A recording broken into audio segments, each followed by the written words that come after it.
Salut à tous, bienvenue dans cette vidéo. Aujourd'hui j'avais envie de vous parler des aliments qu'on a interdits ou qu'on interdit encore à Jonas. Je vais vous dire pourquoi, voilà, selon nous, mais on va pas du tout rentrer dans les détails de la diététique. Vous pourrez vous renseigner de votre côté si ça vous intéresse sur ces aliments-là. En tout cas, c'est des avis plutôt assez perso, je pense, qui sont inspirés de plusieurs évolutions au cours de ma vie à moi. Et donc, ce sont des aliments la plupart du temps qu'on estime pas forcément très sains pour nous non plus.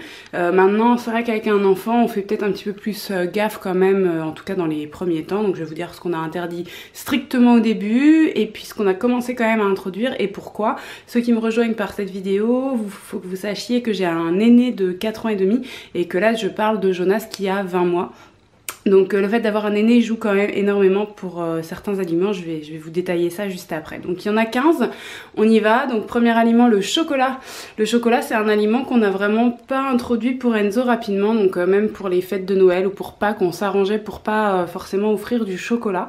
On trouvait que c'était pas spécialement adapté pour un enfant. Maintenant il faut savoir que moi j'adore ça, que j'en mange de temps en temps du coup un carré à la fin du repas, etc. Donc les enfants sont pas fous, hein. Ils me voient manger quelque chose, ils ont envie de goûter. Enzo maintenant 4 ans et demi sait ce que c'est, on a dû l'introduire vers les 2 ans et demi, quelque chose comme ça.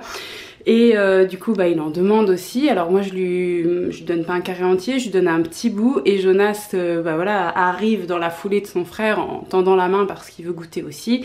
Donc il en a eu assez tôt, je crois qu'il en a eu, il avait à peine 1 an, donc c'était quand même assez tôt, mais il en a eu une microdose, et quand je dis microdose c'est vraiment une miette, mais ça marche très bien, donc à vous d'essayer avec vos enfants, mais c'est vrai que moi il est pas du tout regardant sur la quantité, du moment que je lui donne quelque chose et que c'est bon, il est content. Alors il est arrivé qu'il en redemande et je lui ai redonné une autre micro-miette et puis ça n'allait pas plus loin, il comprenait que c'était fini parce que nous il nous voyait pas en reprendre tout simplement, donc voilà, ça fonctionne si vous êtes amené à donner un aliment que vous vouliez pas donner initialement, plus tôt que prévu parce que vous avez des aînés, etc. Ça fonctionne la technique de la micro-miette, donc astuce à savoir. Numéro 2, j'ai mis le bonbon qui est un petit peu sur le même principe que le chocolat, mais perso je trouve que c'est encore moins bon que le chocolat parce que le chocolat il y a quand même un côté un peu naturel, le bonbon c'est vraiment industriel. Donc pour moi c'est vraiment micro dosé ou alors vraiment j'esquive. Il m'est arrivé de dire voilà quand Enzo voulait en manger un, que je lui en donnais un dans la main, qu'il allait changer de pièce pour aller le manger quelque part ailleurs pour pas que son frère le voie. Et à la fois Enzo lui aussi est rationné pas mal en bonbons, c'est-à-dire que nous on lui en achète pas, donc les bonbons qu'il a c'est les bonbons qu'il ramène de fêtes d'anniversaire ou de l'école, hein. Faut savoir que quand votre enfant ira à l'école, il reviendra de l'école des fois avec une poignée de bonbons, donc qu'est-ce qu'on en fait? On va pas les mettre à la poubelle, il est tellement content d'avoir ces trucs là, nous on les met dans une boîte et il a droit de temps en temps d'en demander. Alors on a une petite dérogation on va dire pour les sucettes. Et les sucettes c'est des petites sucettes, je sais pas si vous savez mais maintenant ils font des sucettes plus petit format que les sucettes classiques, donc c'est toujours mieux quand même, mais nous on en a avec nous presque tout le temps parce que nos enfants en voiture ont jamais, enfin maintenant Enzo vu qu'il est grand ça va, mais Jonas en voiture c'est pas il atteint un moment de limite où vraiment il en a marre d'être attaché et de rien pouvoir faire, donc on essaye de lui proposer des choses. On essaye de faire ça non pas sur les moments de sieste comme beaucoup de parents parce que nous ça fonctionne pas, mais plutôt sur des moments de repas, et donc on lui donne à manger pendant qu'on roule et comme ça il est assez calme, voilà, et puis un petit peu des jeux, etc. Mais quand on arrive en bout de course et qu'on n'a plus de solution de secours et que bah voilà, on n'a pas envie de faire le trajet avec des hurlements, on a recours à la sucette. C'est vraiment pas bien. Mais voilà, c'est notre solution de secours. Au passage, si vous avez un enfant qui est en difficulté en voiture, sachez que la sucette, ça marche plutôt pas mal parce que ça vous fait gagner 15-20 minutes de calme. Voilà. Mais on n'est pas favorable, hein. On le fait à contre-cœur.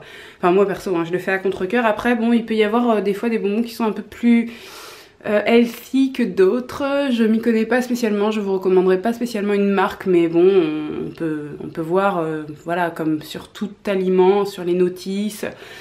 Ou fonction des provenances, si jamais c'est un petit truc artisanal, si jamais c'est un petit commerce de proximité, ou si jamais c'est une grosse industrie, enfin voilà, ça va pas du tout être la même chose au niveau façon de faire pour le résultat final. Mais bon, ça reste de toute façon un produit beaucoup trop sucré et on est d'accord que normalement c'est pas du tout adapté pour un petit. Troisième aliment dont je voulais vous parler, c'est le soda. Alors là, ça, moi le soda c'est vraiment niette, voilà, même pour Enzo, hein, je suis très regardante, je veux toujours pas qu'il boive de coca à 4 ans. C'est quelque chose, je pense, qui a été inspirée par mon travail, c'est-à-dire que j'ai souvent entendu des pédiatres assez spécialisés en nutrition dire que vraiment le soda c'était une cata. Donc je sais pas très bien pourquoi, je pourrais pas vous l'expliquer, je pense que c'est trop acide, c'est trop sucré, en plus c'est gazeux, enfin voilà, c'est pas terrible. Tout le monde sait que potentiellement le coca c'est pas terrible, mais je sais qu'il y en a qui le donnent à leurs enfants assez tôt. Nous c'est vraiment niet, et là pour le coup il n'y a aucune dérogation. Quatrième aliment, les glaces. Les glaces, on les a pas données à Enzo trop tôt, mais la crème glacée, même si c'est sucré, pour moi c'est pas non plus l'aliment le pire au monde. Donc comme en plus ça reste raisonnable, parce qu'en fait on n'en consomme pas toute l'année de la glace, on en consomme voilà, à la limite de la bûche glacée au fait, et puis sinon de la glace un petit peu en été. Donc là c'est vrai que Jonas sur cette année là, du coup son deuxième été, il en consomme un petit peu, mais franchement enfin vous pouvez voir avec vos enfants si vous avez essayé. En général ils sont pas trop fans parce qu'en fait ça fait un effet trop froid dans la bouche, ils sont pas trop fans. Donc Jonas il a un tout petit fond de glace dans un bol comme nous, parce qu'il est content de prendre comme nous.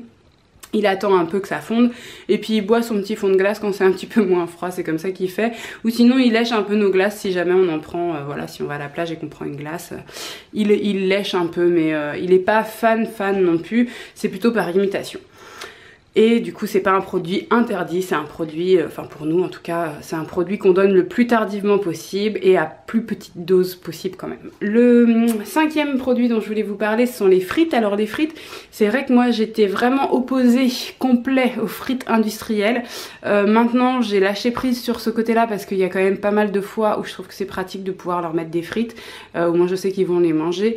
Ceci dit, moi je suis plus tournée vers les frites fait maison, donc même quand on va manger quelque part, quand c'est des frites un petit peu plus fait maison, voilà, par exemple on va jamais chez McDo et on prend jamais des frites chez McDo, ça n'a rien à voir avec le fait maison, mais vous pouvez avoir des fois des food trucks qui font eux-mêmes leurs frites, ou vous-même faire vos frites. Enfin moi personnellement c'est ce que je fais, même si ça donne pas le même résultat. Et puis voilà, ça nous arrive aussi d'en manger des industriels, mais c'est un aliment que je sais trop gras, voilà, ça reste de la friture.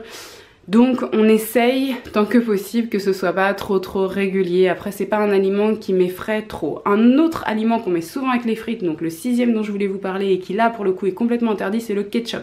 Le ketchup ça fait vraiment partie des aliments que je trouve très mauvais pour la santé.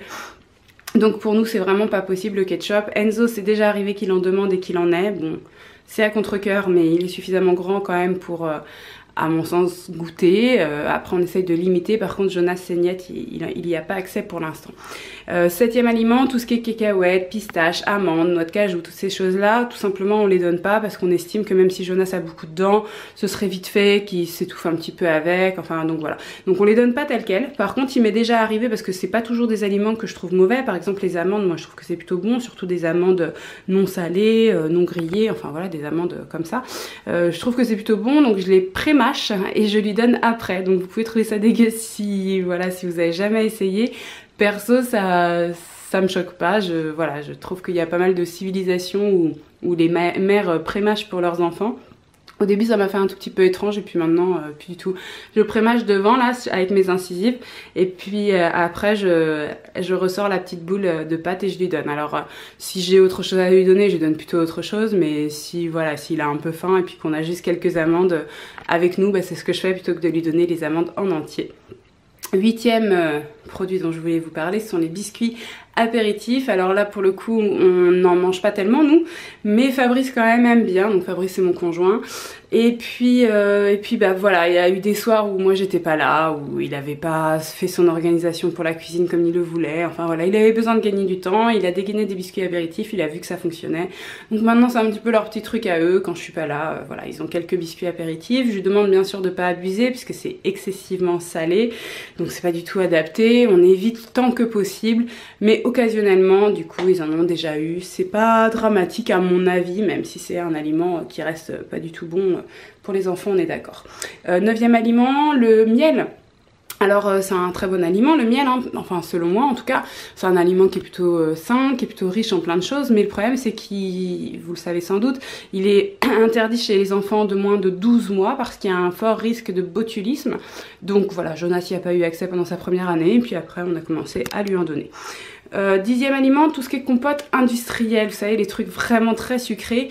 Ça c'est vrai que moi j'aime pas, mais pas uniquement pour le côté trop sucré, j'aime pas aussi parce que j'avais discuté avec quelqu'un qui avait travaillé dans des usines voilà, de compote et qui m'avait dit que vraiment les fruits qu'il voyait passer avant la compote étaient vraiment des fois dans des états pitoyables, pourris, bouffés par les vers, etc. Et que voilà, tout était mélangé, mixé et qu'à la fin bah, tout était lissé avec quelques petits exhausteurs de goût ou arômes artificiels et puis voilà, un petit colorant pour qu'il y ait la belle couleur, etc. Enfin, je sais pas, ça dépendait bien sûr des marques. Je sais pas ce qu'ils rajoutent en fonction des marques, c'est différent, mais globalement, ils font en sorte quand même que ça ait un aspect toujours assez similaire. Or, si vous avez déjà fait votre compote chez vous, vous savez que la compote, normalement, n'a pas toujours strictement la même couleur, strictement le même goût. Pourquoi? Parce que bah voilà, ça dépend des pommes que vous allez utiliser. Donc eux, ils sont un petit peu obligés, je pense, de mettre voilà des choses pour lisser le truc et que les gens soient pas déçus à l'ouverture de leur peau et aient toujours à peu près le même goût. Mais du coup, bah moi, sachant ça, quand je vois la compote, je suis pas très emballée pour la donner à mon enfant, donc pour l'instant on évite et je l'ai fait moi-même. Voilà, après ça peut arriver occasionnellement qu'il en goûte, mais en tout cas on fait pas en sorte de lui en donner régulièrement. Dans le même style, j'ai aussi donc le 11e aliment qui est les knackis. Je suis désolée, c'est une marque Knacky que je cite là je crois, enfin bon bref, vous voyez le style quoi, c'est vraiment les saucisses vraiment très industrielles. Et pareil, quelqu'un qui avait travaillé en usine m'avait dit qu'avant que les knackis soient marrons, elles étaient vertes. Et je sais pas si c'est vrai ou pas, j'ai jamais vérifié cette information. Mais du coup, maintenant, je suis assez réfractaire en fait avec ces saucisses. Je me dis qu'elles sont sans doute pas très bonnes. Voilà, quand on regarde la constitution, je pense que c'est pas terrible. Donc ça fait vraiment partie des choses que j'évite de donner. Dans le même style, en aliment, le 12e aliment dont je voulais vous parler, en aliment voilà, un petit peu contestable, est-ce vraiment un aliment? Il y a le surimi qui est constitué, vous le savez, de beaucoup de déchets de poissons. Alors ils mixent ça avec un petit peu de crabe et du coup ils disent que ce sont des bâtonnets de crabe, mais finalement il n'y a pas que du crabe. Et puis bah voilà, pareil au niveau colorant, au niveau conservateur, arôme, etc. C'est pas terrible. Alors vous allez me dire que c'est pareil pour tous les produits industriels et vous aurez raison. C'est vrai que en fait globalement on évite le plus possible, je dis pas complètement, mais on évite le plus possible tous les produits de fabrication industrielle. Et donc bah voilà, ceux que je viens de vous citer là, c'est vraiment des choses qu'on propose pas dans l'assiette de Jonas.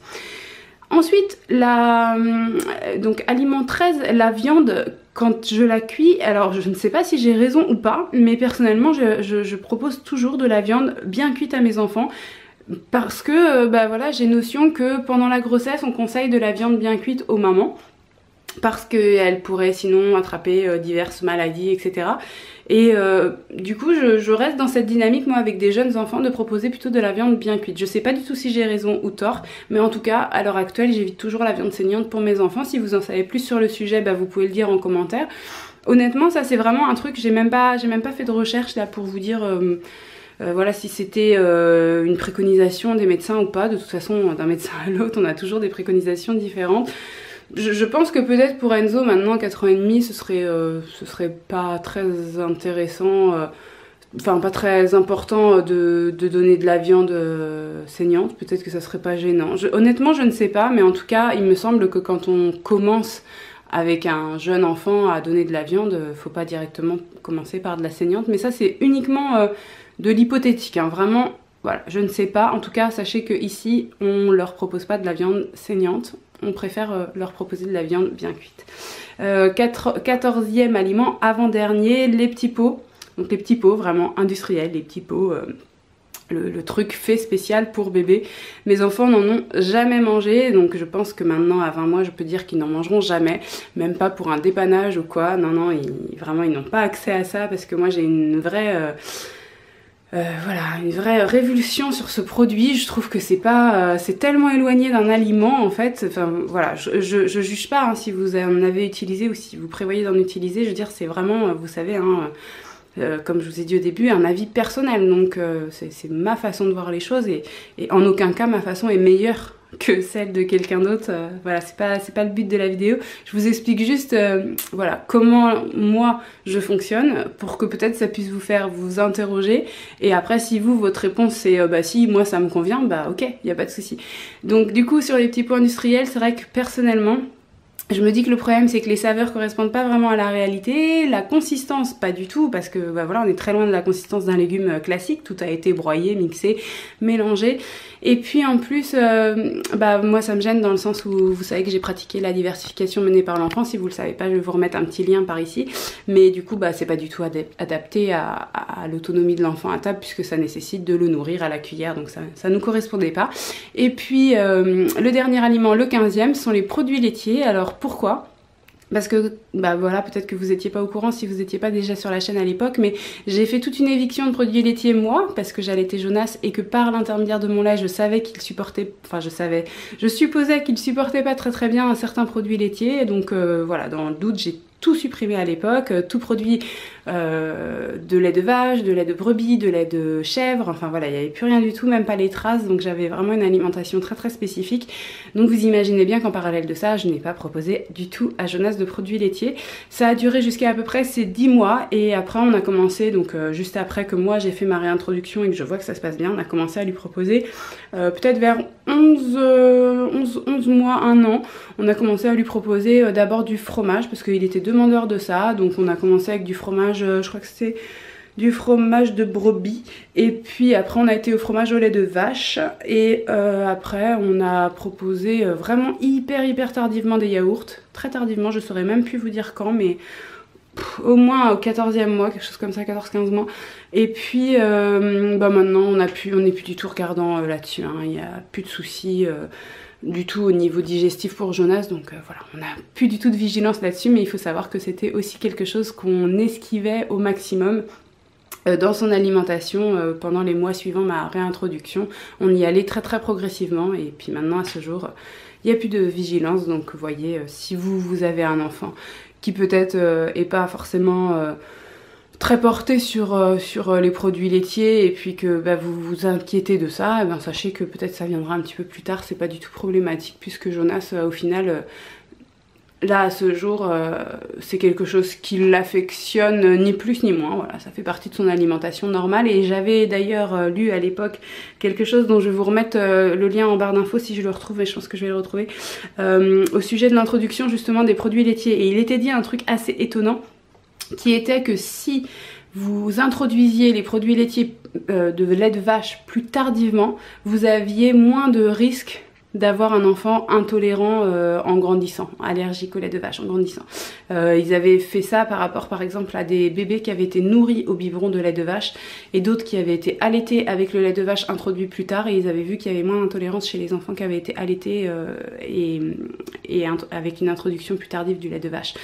Donc est-ce l'allaitement tout simplement qui protège, comme ça a déjà été proposé comme idée plusieurs fois, est-ce l'allaitement qui protège un petit peu plus contre les intolérances, les allergies, ou est-ce l'introduction plus tardive? Enfin bref, je vous laisse faire votre propre avis, pardon, et je vous mets le lien dans la description. N'oubliez pas toujours de dérouler la description parce que vous pouvez parfois trouver des petites infos qui ont été pensées à plus tard, ou des petits erratums, ou enfin voilà, des petits trucs complémentaires que je rajoute après. Et puis moi je crois que je vais vous laisser parce que j'ai déjà beaucoup parlé, et j'espère que je vous ai pas trop gonflé. J'espère que cette vidéo vous a intéressé. Si c'est le cas, vous pensez à mon petit pouce j'aime, et puis je vous retrouve la semaine prochaine comme d'habitude lundi à 6h30.